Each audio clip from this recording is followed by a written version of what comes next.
Hello everyone, welcome to my YouTube channel. तो आज हम बात करेंगे यूपीएससी 2026 के सिलेबस के बारे में। जो स्टूडेंट्स 2026 के लिए प्रिपरेशन करना चाहते हैं उनके लिए बहुत ही बेनिफिशियल वीडियो है। तो एंड तक ज़रूर देखना वीडियो, आपको बहुत सारी चीज़ों का यहाँ पे इंफॉर्मेशन मिलने वाली है। तो बात करते हैं हमारे सिलेबस के बारे में।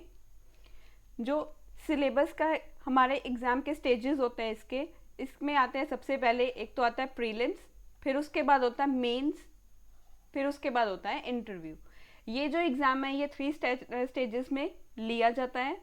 तो सबसे पहले बात करेंगे हम प्रीलिम्स के एग्ज़ाम के बारे में। जो प्रीलिम्स है इसमें एक होता है पेपर 1 और एक होता है पेपर 2। तो पेपर 1 के बारे में पहले बात करते हैं। पेपर 1 जो होता है हमारे पास वो जीएस 1 होता है, जिसमें हम जनरल स्टडीज़ के रिगार्डिंग बात करते हैं। ये 200 मार्क्स का होता है। इसमें हमने क्या क्या चीज़ें कवर करनी है वो सबसे इम्पॉर्टेंट है, क्योंकि सिलेबस के अकॉर्डिंग ही आपको एग्ज़ाम सेट मिलते हैं। तो यहाँ पे हमने करंट के इवेंट्स जो होते हैं वो देखने हैं। अभी करंट में कौन कौन से इवेंट्स हुए हैं नेशनल और इंटरनेशनल इम्पोर्टेंस के साथ। फिर हमारे पास आता है history of India. History of India के बारे में हमने यहाँ पे पढ़ना होगा, और साथ में इंडियन नेशनल मूवमेंट्स जो हुई हैं उनके बारे में भी प्री में पूछा जाता है। फिर आता है हमारे पास इंडियन एंड वर्ल्ड ज्योग्राफी। इसमें हमारे पास इसने सिलेबस में दिया है, एक तो हमने फिजिकल करना है, सोशली ज्योग्राफी को देखना है, इकोनॉमिक ज्योग्राफी को देखना है। जो इंडिया और वर्ल्ड दोनों लेवल के ऊपर क्वेश्चंस इसमें से आ जाते हैं। फिर है हमारे पास Indian polity and governance. Indian polity में ये हमारे से कॉन्स्टिट्यूशन के रिगार्डिंग क्वेश्चंस पूछता है और पॉलिटिकल सिस्टम के रिगार्डिंग क्वेश्चंस आ जाते हैं। पंचायती राज, पब्लिक पॉलिसीज, राइट्स इश्यूज, इसके रिगार्डिंग भी क्वेश्चंस वो पूछ लेता है। और इसमें एक दिया हुआ है हमारे पास एक्सेट्रा। एक्सेट्रा का मतलब है इन सब के साथ और भी वो जो टॉपिक्स होंगे वो इंक्लूड करता है, जैसे फंडामेंटल राइट्स हो गए, या जितना भी हमारे पास कॉन्स्टिट्यूशन है ये तो सारा पूछेगा ही, और साथ में ये करंट अफेयर्स भी यहाँ पे ऐड करने होंगे। और साथ में हमारे पास economic, social development, sustainable development, poverty inclusion, demographics, social sector initiatives and etcetera. यहाँ पे इकोनॉमिक्स में भी एक्सेट्रा है, यानी कि यहाँ पे भी करंट अफेयर जो है उसको ऐड करना पड़ेगा, प्लस इकोनॉमिक जो है हमारा सर्वे और बजट भी यहाँ पे साथ में ऐड हमें करना पड़ेगा। और इसके बाद आता है हमारे पास general issues on environmental ecology, biodiversity, climate change that do not require subject specialisation. यानी कि हमने यहाँ पे जनरल जो इश्यूज हैं किसके रिगार्डिंग, इन्वायरमेंटल इकोलॉजी के रिगार्डिंग, बायोडाइवर्सिटी के रिगार्डिंग, क्लाइमेट चेंज के रिगार्डिंग, जो भी हमारे पास यहाँ पे जनरल इश्यूज हैं उनको हमने कंसीडर करना है। जैसे रियो अर्थ समिट जो है ये कब हुआ, इसके बीच में कौन कौन से इनिशिएटिव लिए गए, ये सब चीज़ें हमें यहाँ पे इंक्लूड करनी होंगी।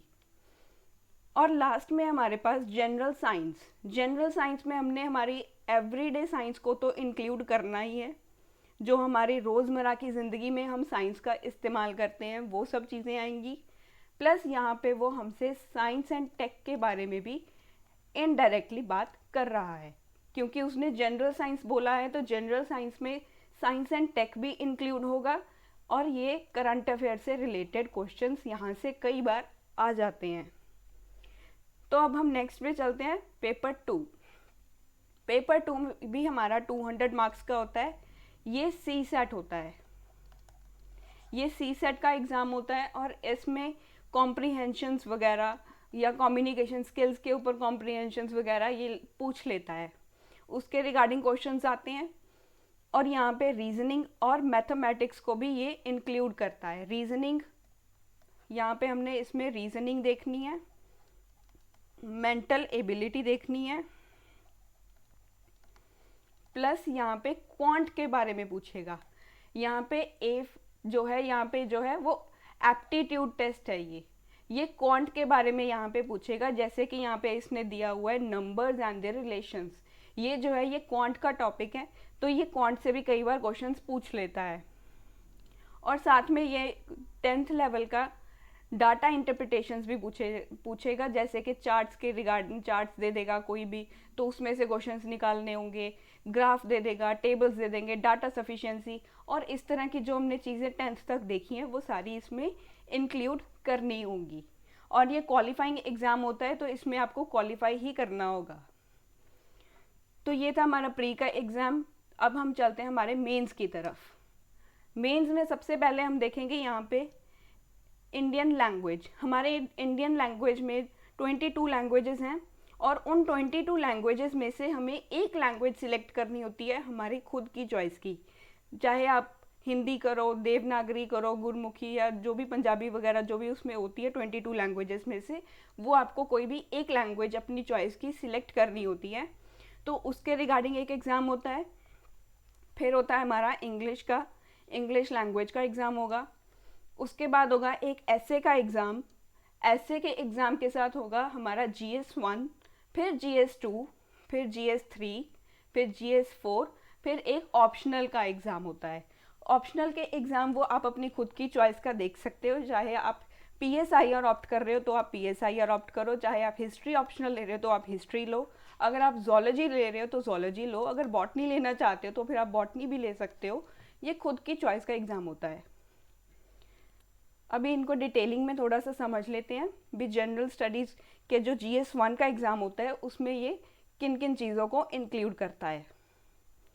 तो GS1 में ये Indian heritage and culture, history and geography of the world and society, यानी यहाँ पे ये हिस्ट्री पूछ रहा है। सारी हिस्ट्री होगी सारी की सारी, चाहे वो एंशियंट हो, मेडाइवल हो, मॉडर्न हो, वर्ल्ड हो, पोस्ट इंडिपेंडेंस हो, आर्ट एंड कल्चर हो, वो सारी इसमें इंक्लूड हो जाएगी।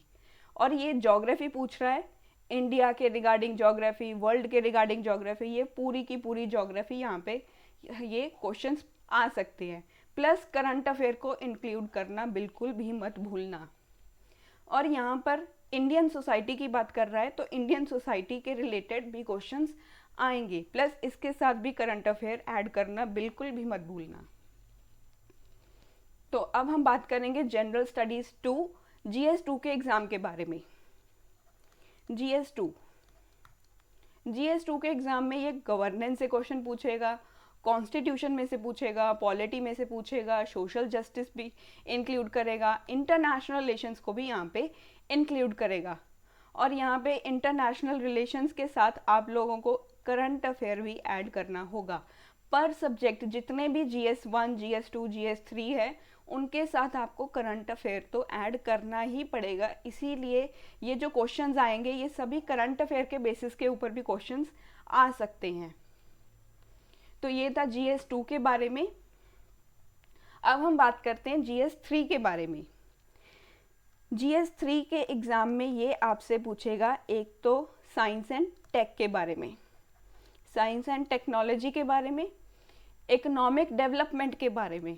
इकोनॉमिक डेवलपमेंट, इकोनॉमिक्स हो गया सारा का सारा, प्लस इसमें current affair, budget, economic survey सब कुछ इंक्लूड होगा। और यहाँ पे एक बात करेगा ये बायोडाइवर्सिटी के बारे में, मतलब पूरे का पूरा इन्वायरमेंट सेक्शन भी इम्पॉर्टेंट हो जाता है GS3 के लिए।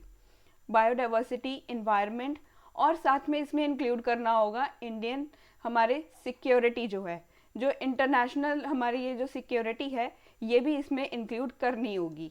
एंड डिज़ास्टर मैनेजमेंट से भी यहाँ पे क्वेश्चंस आ जाते हैं, क्योंकि ये ज्योग्राफी से भी बहुत इम्पॉर्टेंट है। कभी साइक्लोन्स आ गए, टाइफून्स आ गए, या कभी लैंडस्लाइड हो गया, फ्लड्स आ गए, ये सब चीज़ों को करंट अफेयर से रिलेट करके ये क्वेश्चंस पूछ लेता है।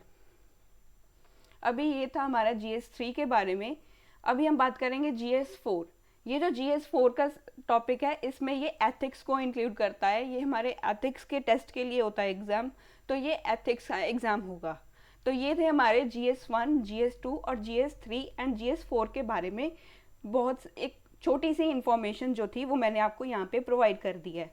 अगर आप इनके बारे में और ज़्यादा इन्फॉर्मेशन लेना चाहते हो तो फिर आप मेरी नेक्स्ट वीडियो ज़रूर देखना, जो मैं इन सब टॉपिक्स के ऊपर डिटेलिंग में बनाने वाली हूँ। तो तब तक के लिए stay tuned with my channel and thank you for watching.